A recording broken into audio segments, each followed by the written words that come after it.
If you do not follow somebody, you will feel very lonely. Be lonely then. Why are you frightened of being alone? Because you are faced with yourself as you are, and you find that you are empty, dull, stupid, ugly, guilty, and anxious, a pretty shoddy second-hand entity. Face the fact, look at it, do not run away from it. The moment you run away, fear begins.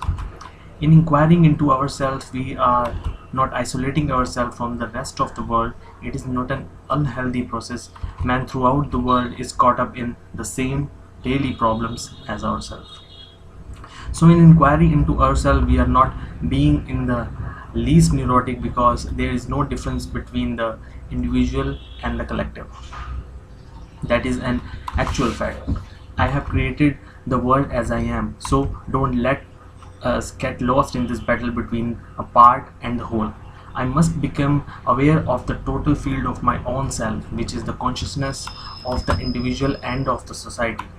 It is only then, when the mind goes beyond this individual and social consciousness, that I can become light to myself that never goes out. Now, where do we begin to understand ourselves? Here am I, and how am I to study myself, observe myself, see what is actually taking place inside myself? I can observe myself only in relationship, because all life is relationship. It is no use sitting in a corner meditating about myself. I cannot exist by myself. I exist only in relationship to people, things and ideas. And in studying my relationship to outward things and people as well as to inward things, I begin to understand myself.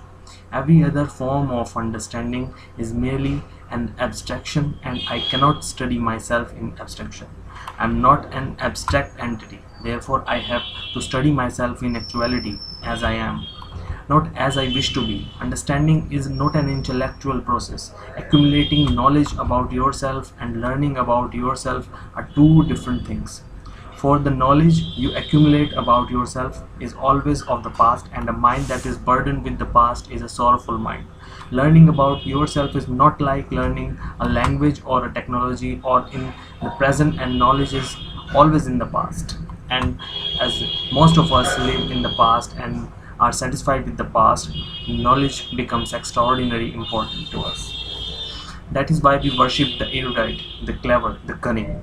But if you are learning all the time, learning every minute, learning by watching and listening, learning by seeing and doing, then you will find that learning is a constant movement without the past. If you say you will learn gradually about yourself, adding more and more little by little, you are not studying yourself. Now, as you are but through acquired knowledge.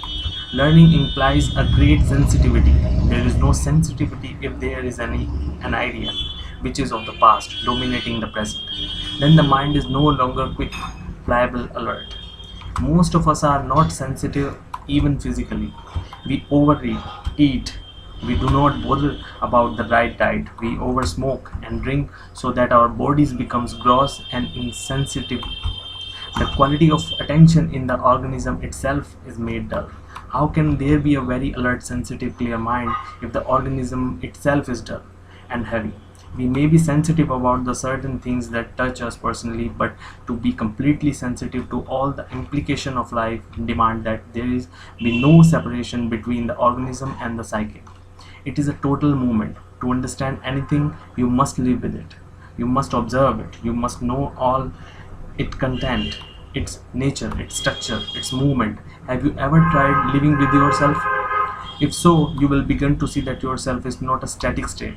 It is a fresh living thing, and to live with a living thing, your mind must also be alive, and it cannot be alive if it is caught in opinions, judgments, and values.